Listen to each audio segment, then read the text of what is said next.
ഈ Hamas American president Donald Trump മുന്നോട്ട് വെച്ച ചില കാര്യങ്ങൾ അംഗീകരിച്ചു എന്നുള്ളതാണ്. ഡൊണാൾഡ് ട്രംപിന്റെ 20-ദിന സമാധാന പദ്ധതിയിൽ പ്രതികരണം അറിയിച്ചു ഹമാസ്. ഇസ്രയേലി ബന്ദികളെ വിട്ടയക്കാൻ തയ്യാറാണെന്ന് ഹമാസ് പറഞ്ഞു. അതുപോലെ ഗസ മുനമ്പിന്റെ ഭരണം ഒരു സ്വതന്ത്ര ഏജൻസി കൈമാറാനും തയ്യാറെന്ന് ഹമാസ് പറയുന്നു. മറ്റ് 18 നിർദ്ദേശങ്ങളിൽ കൂടുതൽ ചർച്ചകൾ വേണമെന്നാണ് ഹമാസിന്റെ അഭിപ്രായം. ഗസയിലെ ബോംബാക്രമണം ഉടൻ ഇസ്രയേൽ അവസാനിപ്പിക്കണമെന്ന ട്രംപ് ട്രൂത്ത് സോഷ്യലിലൂടെ ആവശ്യപ്പെടുകയും ചെയ്തു.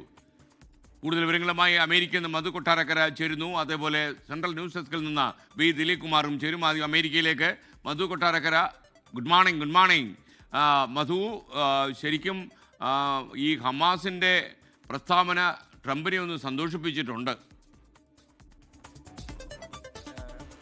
Good morning S K. Donald Trump അത്തരം ഒരു കണക്കൂട്ടിലാണ് കഴിഞ്ഞ കുറേ ദിവസങ്ങളായി നീങ്ങിയത്. വലിയ ഹോംവർക്ക് അദ്ദേഹം നടത്തി എന്ന് വേണേൽ നമുക്ക് കരുതാൻ. കാര്യം ഐക്യരാഷ്ട്ര സഭാ സമ്മേളനത്തിനായി ലോക നേതാക്കൾ എത്തിയപ്പോൾ തന്നെ അദ്ദേഹത്തിന്റെ ഈ സമാധാന ഫോർമുല പലരെയും കാണിക്കുകയും അവരുടെയൊക്കെ പിന്തുണ നേടിക്കൊണ്ടുള്ള ഒരു മുന്നോട്ടുള്ള ഒരു പോക്കായിരുന്നു. പിന്നെ ഇസ്രായേൽ പ്രധാനമന്ത്രി വൈറ്റ് ഹൗസിൽ എത്തുകയും ഇതിന് പിന്തുണ നൽകുന്നത് നമ്മൾ കണ്ടു.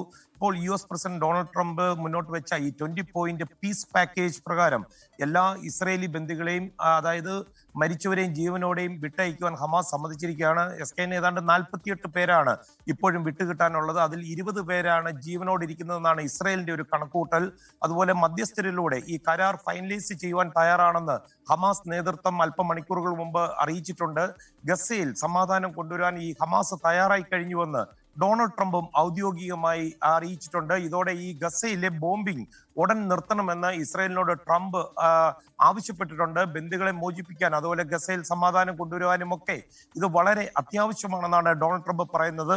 ട്രംപ് മുന്നോട്ട് വെച്ച ഈ 20 പോയിന്റ് പീസ് പാക്കേജിലെ പലതും ഹമാസ് അംഗീകരിച്ചതോടെയാണ് ട്രംപിന്റെ ഈ നിർദ്ദേശം ഇസ്രായേലിന് പോയിരിക്കുന്നത്.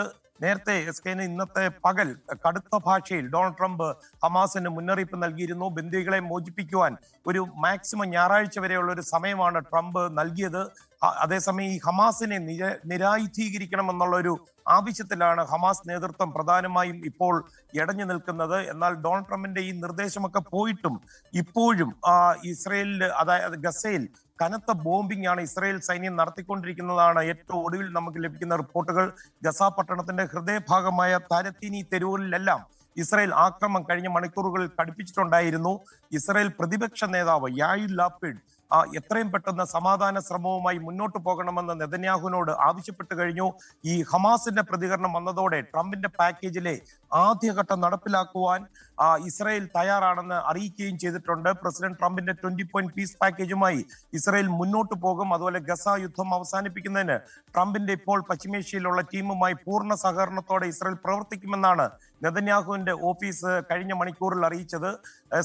അറിയാമല്ലോ, കഴിഞ്ഞ ദിവസം വൈറ്റ് ഹൗസിൽ ഡൊണാൾഡ് ട്രംപിനോടൊപ്പം മാധ്യമപ്രവർത്തകരെ കണ്ടപ്പോൾ ഇസ്രായേൽ പ്രധാനമന്ത്രി ബെഞ്ചമിൻ നെതന്യാഹു ഈ പാക്കേജ് അംഗീകരിക്കുന്നതായി പറഞ്ഞു. ഹമാസ് അംഗീകരിച്ചില്ലെങ്കിൽ ഇസ്രായേലിന് സ്വന്തം ഇഷ്ടപ്രകാരം മുന്നോട്ട് പോകാമെന്ന് ട്രംപ് എന്ന് പറഞ്ഞു. SKN നേരത്തെ ആദ്യം പറഞ്ഞ ഒരു ചോദ്യമുണ്ടല്ലോ, ട്രംപിന്റെ മുഖത്തൊരു സന്തോഷം കാണുമെന്ന്. ഒക്ടോബർ 10 നോബൽ പ്രൈസ് പ്രഖ്യാപിക്കുന്നത്, അത് മറക്കരുത് SKN. മനസ്സിലായി. വൈറ്റ് ഹൗസിലെ വല്ലതും ഫോൺ ചെയ്യാൻ പറ്റുമോ മധു കൊട്ടാരക്കരയ്ക്ക്? SKN നമ്മൾ വൈറ്റ് ഹൗസിലേക്ക് വിളിക്കാൻ തുടങ്ങിയതോടുകൂടി മറ്റ് ചാനലുകാർ ഇപ്പൊ തുടർച്ചയായിട്ട് വിളിച്ചോണ്ടിരിക്കുക. മിക്കവാറും നമുക്ക് തെറിയാക്കാൻ ചാൻസ് ഉണ്ട്.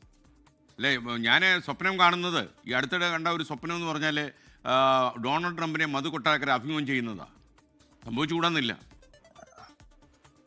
Okay, thank you. സ്വപ്നം സാക്ഷാത്കരിക്കാനുള്ള ശ്രമം തുടങ്ങിയേക്കൂടും. ഇനി ബി ദിലീപ് കുമാർ കൂടി നമുക്കൊപ്പം ചേർന്നു. കേൾക്കുമ്പോൾ ആൾക്കാരൊന്ന് ചിരിച്ചു കാണും. അമേരിക്കൻ പ്രസിഡന്റിനെ മലയാളത്തിൽ നിന്ന് 24 അഭിമുഖം ചെയ്യുന്നു. ഈ ലോകത്ത് എന്തെല്ലാം അത്ഭുതങ്ങൾ സംഭവിക്കുന്നു. ഇനി നമ്മുടെ സെൻട്രൽ ന്യൂസ് ഡെസ്കിൽ നിന്ന് ദിലീപ് കുമാർ കൂടി ചേരുകയാണ്. ദിലീപ്, ശരിക്കും ഈ നൊബേൽ സമ്മാനം നേടുക എന്ന് പറയുന്നത് അദ്ദേഹത്തിൻ്റെ ഒരു പ്രഖ്യാപിത ലക്ഷ്യമായിട്ട് നമുക്ക് ഇതിനകം മനസ്സിലായിട്ടുണ്ട്. ഈ അവിടെ ചോര വീഴുന്ന ഗസയും ഇതിനുള്ള വഴിമരുന്നാകുമോ അദ്ദേഹത്തിന്? SKN good morning. നൊബേൽ സമ്മാനം ആഗ്രഹിച്ച് ലോകത്ത് യുദ്ധങ്ങൾ അവസാനിപ്പിച്ചിട്ടുണ്ട്. 8 യുദ്ധങ്ങൾ താൻ മുൻകൈയെടുത്ത് അവസാനിപ്പിച്ചിട്ടുണ്ടെന്നാണ് ഡൊണാൾഡ് ട്രംപ് അവകാശപ്പെടുന്നത്. അതുകൊണ്ട് ഇത്തവണ സമാധാനത്തിനുള്ള അർഹത തനിക്കാണ്. തനിക്ക് എന്ന് മാത്രമല്ല, തനിക്കത് നിരാകരിക്കുകയാണെങ്കിൽ, നിഷേധിക്കുകയാണെങ്കിൽ അത് അമേരിക്കൻ ജനതയ്ക്കെതിരായ ഒരു അവഹേളനമായിരിക്കും എന്നുവരെ ഡൊണാൾഡ് ട്രംപ് പറഞ്ഞിട്ടുണ്ട്. ഏതായാലും അതിനപ്പുറത്തേക്ക് ലോകത്തെ സംബന്ധിച്ച്, മനുഷ്യരാശിയെ സംബന്ധിച്ച് സമാധാനത്തിൻ്റെ ഒരു പുലരി ഗസയിൽ, മധ്യേഷ്യയിൽ ഉണ്ടാകുമോ എന്നതാണ് ഏറ്റവും പ്രധാന പ്രധാനപ്പെട്ട കാര്യം, കഴിഞ്ഞ 2 വർഷമാകുന്നു ഈ 7-ാം തീയതി ആകുമ്പോൾ, ഇന്ന് തീയതി 4-ആണ്, 7-ാം തീയതി ആകുമ്പോൾ 2 വർഷമാകും ഈ ഇസ്രയേൽ ഹമാസ് യുദ്ധത്തിന്. ഗസയിൽ മനുഷ്യക്കുരുതി അമേരിക്ക തുടരുകയാണ്. ഇന്നലെയും ഈ ഡൊണാൾഡ് ട്രംപ് ട്രൂത്ത് സോഷ്യലിൽ ഹമാസിൻ്റെ പ്രസ്താവനയെ സ്വാഗതം ചെയ്തുകൊണ്ടുള്ള അവരുടെ യുദ്ധവിരാമം സംബന്ധിച്ചുള്ള, അല്ലെങ്കിൽ അതിനെ സംബന്ധിച്ച് യുദ്ധവിരാമത്തിലേക്ക് പോകുന്നത് സംബന്ധിച്ച് ട്രംപിൻ്റെ 20 ദിന നിർദ്ദേശങ്ങൾ അംഗീകരിക്കുന്നത് സംബന്ധിച്ചുള്ള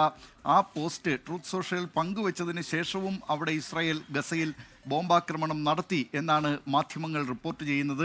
അങ്ങനെ ആ നിലയിലുള്ള മനുഷ്യക്കുരുതി അവിടെ ഇസ്രയേലിൻ്റെ ഭാഗത്ത് നിന്ന് തുടരുന്നു. ഇതിന് തുടക്കമിട്ടത് 2023 ഒക്ടോബർ 7-ാം തീയതി ഹമാസ് ഇസ്രയേൽ കയറി നടത്തിയ ആക്രമണത്തെ തുടർന്നായിരുന്നു. 1200 ഇസ്രായേലികൾ അന്നവിടെ കൊല്ലപ്പെട്ടു. നിരവധി പേരെ ബന്ദികളാക്കുകയും ചെയ്തിരുന്നു ഹമാസ്. അതിന് തൊട്ടു പിന്നാലെ ഇസ്രായേൽ അവിടെ ഗസയിലേക്കുള്ള ആക്രമണം ശക്തമാക്കിയതാണ്. ഇപ്പോൾ ഗസ ഏതാണ്ട് ഇല്ലാതാക്കി എന്ന് തന്നെ പറയാം. പുനർനിർമ്മിക്കാൻ കഴിയാത്ത വിധം ഗസയെ തകർത്ത് തരിപ്പണമാക്കിയിരിക്കുകയാണ്. ഈ ഞായറാഴ്ച വൈകിട്ട് 4 മണിവരെയാണ് ഡൊണാൾഡ് ട്രംപ് തൻ്റെ 20 ദിന നിർദ്ദേശങ്ങൾ അംഗീകരിക്കുന്നതിന് ഹമാസിന് സമയപരിധി നിശ്ചയിച്ചിരുന്നത്.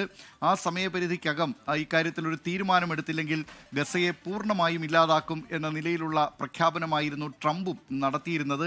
അതിനിടെയാണ് ഹമാസ് ഇപ്പോൾ ഈ ഒരു കാര്യത്തിലേക്ക്, അതായത് ഭാഗികമായാണ് ഡൊണാൾഡ് ട്രംപിൻ്റെ നിർദ്ദേശങ്ങളെ അവർ അംഗീകരിച്ചിരിക്കുന്നത്. ബന്ദികളെ കൈമാറാം, പലസ്തീൻ താൽക്കാലികമായൊരു ഭരണസമിതിക്ക് അവിടെ കൈമാറാം തുടങ്ങിയ കാര്യങ്ങളിലാണ് യോജിപ്പുള്ളത്. എന്നാൽ ഹമാസിനെ നിരായുധീകരിക്കണം എന്നതടക്കമുള്ള നിർദ്ദേശങ്ങളോട് ഹമാസ് ആ കാര്യങ്ങളോട് പ്രതികരിച്ചിട്ടില്ല. പക്ഷേ ഏതായാലും ലോകം വളരെ ശുഭപ്രതീക്ഷയോടുകൂടിയാണ് കാണുന്നത്. ലോകരാഷ്ട്രങ്ങളെല്ലാം തന്നെ ഈ ഹമാസിൻ്റെ ഇപ്പോഴത്തെ പ്രസ്താവനയെ സ്വാഗതം ചെയ്തിട്ടുണ്ട്. അത് ഈ മനുഷ്യക്കുരുതിക്ക് വിരാമമാക്കും എന്ന് തന്നെ കരുതാം.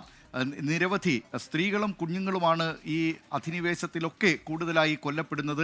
അത് ഗസയിലെ സ്ഥിതിയും മറിച്ചായിരുന്നില്ല. എത്രയോ കുരുന്നുകളാണ് അവിടെ മരിച്ചു വീണത്. എത്രയോ കുരുന്നുകളാണ് അവർക്ക് ഈ പരിക്കേറ്റ് അവരുടെ കൈകാലുകൾ നഷ്ടപ്പെട്ട് ഇപ്പോഴും ജീവിക്കുന്നത്. അങ്ങനെയുള്ള വളരെ ക്രൂരത അവിടെ ഗസയിൽ നടമാടുകയാണ്. അതിന് ഏതായാലും ഒരു അവസാനമാകും ഇപ്പോഴത്തെ ഈ നീക്കങ്ങൾ എന്ന് തന്നെ കരുതാം.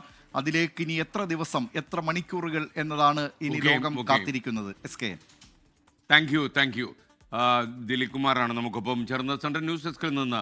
ലോകത്തെവിടെയായാലും ഏത് സമയത്തും 24 വാർത്തകളും ഓഗ്മെന്റഡ് റിയാലിറ്റി പാക്കേജുകളും എക്സ്പ്ലെയിനറുകളും വിശദമായി കാണാൻ ഞങ്ങളുടെ യൂട്യൂബ് ചാനൽ നിങ്ങൾക്ക് സബ്സ്ക്രൈബ് ചെയ്യാം.